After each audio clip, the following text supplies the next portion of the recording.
Hey everybody, Valkyrie Elysium today. So after playing the Valkyrie Elysium public demo, I grew mildly enthusiastic, but still felt a general sense of unrelease regarding what a drastic departure this entry took from its roots.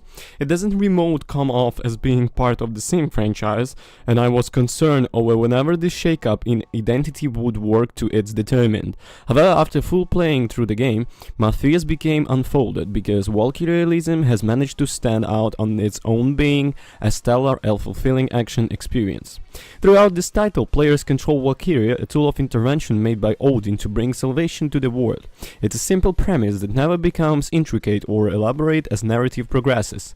While significant developments occur in the game's later half, the story can merely be seen as a backdrop for other elements to prove and shine, namely the navigation and action. The gameplay is set across several stages, divided between exploration and combat. The former is surprisingly well handled, with the maps meticulously crafted to hide rewards in just about every corner one can stumble upon. Treasure chests, blue flowers illustrating the lingering thoughts of those who have passed on, and individuals greeting subsequent are what players will find when going off the beaten path. Further, Valkyrie's soul chain ability allows her to reach higher evolutions, and her companions can occasionally destroy obstacles impeding the progress.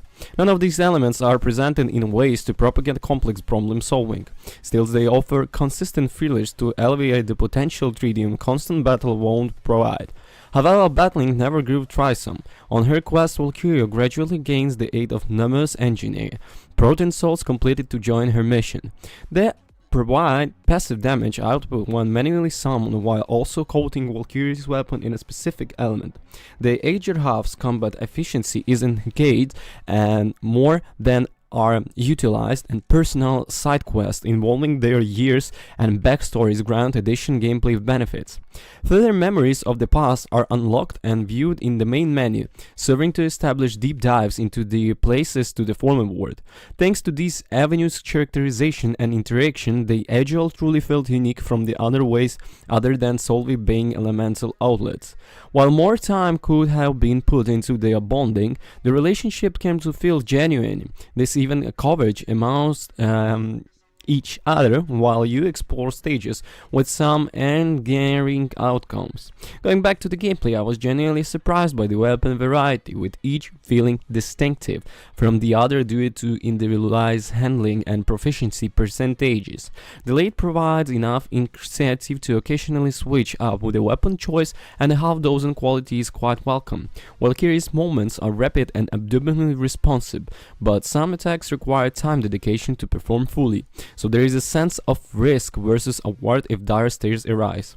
While throwing in the runes into the mix, essentially weapon add-ons, while the refining benefits, some notable synergies become apparent. Like the exploration, the weapon choice and the overall customization are simple yet undefeatably effective at instilling continuous achievement and growth.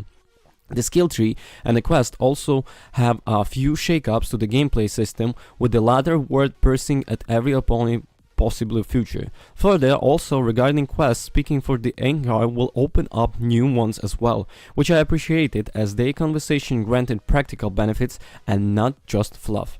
The magic system is potentially my favorite facet, since some spells, regardless of matching elemental alignments, unlock their efficient different ways. For instance, you have multiple ice and lightning spells that track foes in different paths, so you are tethered to styling elemental output in the defined way. It's one subtitle yet instantly appreciated implementation, and wish there were more spells of the same element that were only upgraded iterations and instead internally unique in approach. One design choice I was fearful of going into full game, as often maps were likely to be reused based on the demo. And while they are reused primarily for the side quests, their frequency never came as a bother since the area is vast. This may put some players off, but the quests are often brief and never overstay their welcome, so their persistence in previously used areas was not something I found to be an issue. I mean, this is not extravagant when I saw that Valkyrie Elysium combat is among the most gratifying and addictive system I've ever experienced.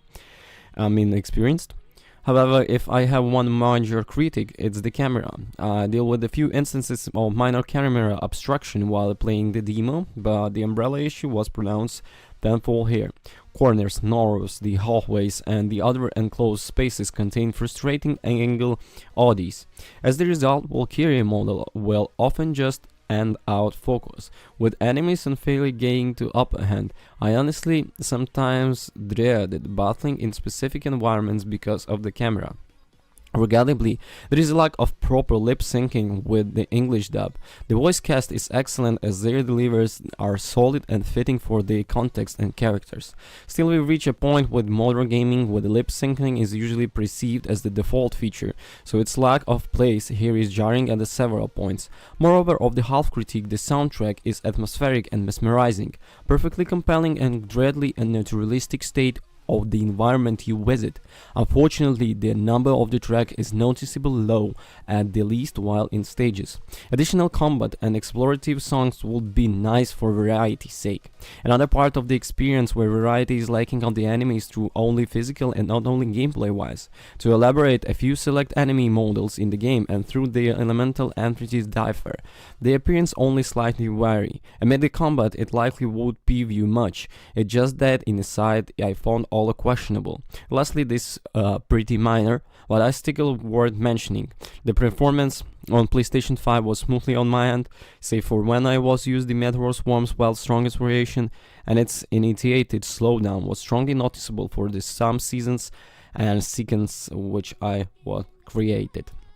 So that's nice and enjoyable JRPG suffering from the clear problems regarding its camera system and more granular details. Additionally, it caused narrative and light but effective, paving the way for a satisfying adventure if you do look at Brain's critical presumptions. Despite my initial disappointments with this entry lack of clear convenience tissue for the franchise origins, I genuinely love my time on this title.